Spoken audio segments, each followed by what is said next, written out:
Rain hammered against the tiny church windows as 8-year-old Aria clutched her father's old gray coat to her chest. It still smelled like him, fresh pine, engine oil, and the warmth of a man who had loved her more than anything. Now he was gone, resting in a wooden casket covered with white lilies. People whispered condolences, but their words felt far away. Aria's world had gone quiet, like someone had turned down the volume of life itself. She stood alone near the front pew, her small fingers trembling. Her stepmother, Veronica, didn't shed a single tear. Dressed in an expensive black dress, she tapped her foot impatiently, checking her diamond-studded watch. "Let's go," she snapped once the ceremony ended. "We don't have all day." Aria looked up timidly. Can we stay a little longer? I want to say goodbye." Veronica's eyes rolled dramatically. "You've said enough goodbyes. Move." Aria followed her outside, rain soaking through her shoes. Her father's house, a place once filled with laughter and bedtime stories, felt hollow when they returned. Veronica marched inside, heels clicking loudly, and began tossing things into boxes. "What are you doing?" Aria whispered. "Cleaning out useless things," Veronica said coldly. Aria froze when she saw the woman grab her father's framed photo and toss it face down into a pile. She hurried to pick it up, wiping the glass with her sleeve. When Aria went to her room, she found her drawers empty. Her clothes, toys, and even her school bag were thrown into a single trash bag by the door. "Take that and leave," Veronica said without looking up. Aria blinked, confused. "Leave? But this is my home." "Not anymore." Veronica straightened her posture, lips tight. "Your father didn't leave a penny for me. I'm not feeding a child who's not mine. I have my own life to live." Aria's heart dropped. "But where will I go?" "That's not my problem," Veronica said coldly. She opened the door, letting the rain spray inside. "Out." With trembling hands, Aria picked up the trash bag. Her throat burned, but she didn't cry, not yet. She stepped outside into the storm, the door slamming behind her. She didn't know where to go, but fate had other plans. At the end of the driveway, a sleek black car pulled up. The tinted window rolled down slowly, revealing a powerful man with stormy eyes and a voice that made Veronica freeze. "Aria," he said gently, "get in, you're coming with me." Aria hesitated at the curb, rain dripping down her cheeks like silent tears. The black luxury car stood out sharply against the gray street, its engine humming softly.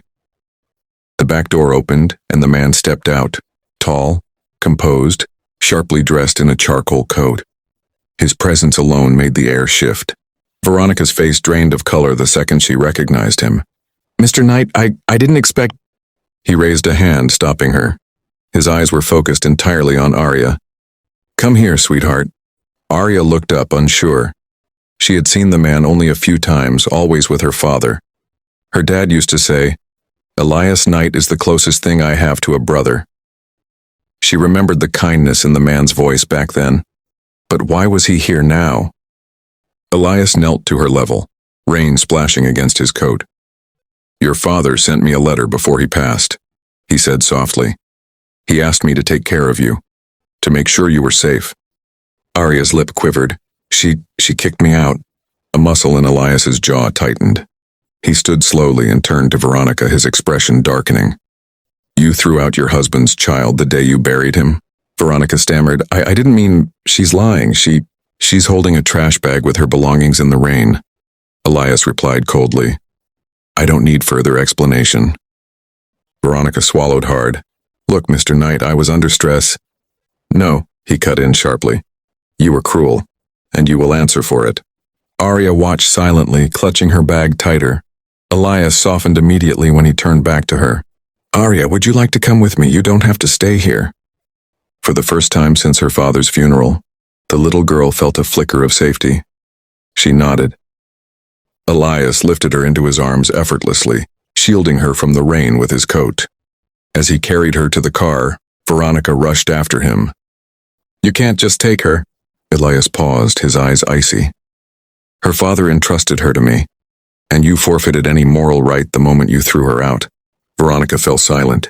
Inside the warm car, Aria sat carefully on the leather seat, still shivering but feeling strangely protected. Elias handed her a soft blanket and spoke gently. "You're safe now. I promise." As the car pulled away, Aria looked back at the house that once felt like home. Elias looked forward, determination sharpening his features. He had kept one promise to his best friend, but now he was about to uncover something much darker behind Veronica's cruelty. The ride to Elias Knight's mansion was quiet, the kind of quiet that wrapped around Aria like a blanket. She watched raindrops race across the car window, her little hands clutching the blanket he'd given her. Elias glanced at her occasionally, his stern expression softening each time. When they arrived, Aria's eyes widened. The mansion looked like a castle, tall pillars, soft golden lights, and a warm glow from inside. But despite its size, it didn't feel cold. It felt safe. A kind-looking housekeeper, Mrs. Harlow, rushed to the door. "Sir, is this—" "Yes," Elias said gently. "Prepare a room for her, the blue one next to the library." Aria hesitated. "Is it really okay for me to stay here?" Elias knelt again so they were eye level. "More than okay. Your father wanted you here, and until we settle everything legally and safely, you are under my care." Aria nodded slowly, letting Mrs. Harlow guide her inside. Elias watched her go, his heart tightening. She looked so small in that grand hallway, so lost, so hurt. He turned away, jaw tightening. Veronica's cruelty wasn't just heartless, it was suspicious. And Aria's father had known something dangerous. Elias went straight to his private study and unlocked a drawer. Inside was a sealed envelope, old, creased, written in Aria's father's handwriting. "If anything happens to me, Elias, protect Aria, and don't trust Veronica, she wants what's not hers." Elias exhaled sharply. "What were you trying to tell me, James?" he whispered. He wasn't a man who jumped to conclusions, but Veronica's treatment of Aria, her rush to throw her out, and her complete lack of grief painted a dark picture. He opened James's laptop, which had been delivered to him after the funeral. It required a password, but Elias knew his friend well. "Aria 2020. The screen unlocked immediately. Within minutes, Elias's expression changed from focus to shock. There were files, financial documents, property records, insurance policies, and then a message James had saved. "If something happens to me, it wasn't an accident." Elias leaned back slowly, breath heavy. "James, what were you mixed up in?" Before he could dig further, a soft knock came at the door. Aria peeked in, clutching a teddy bear Mrs. Harlow had given her.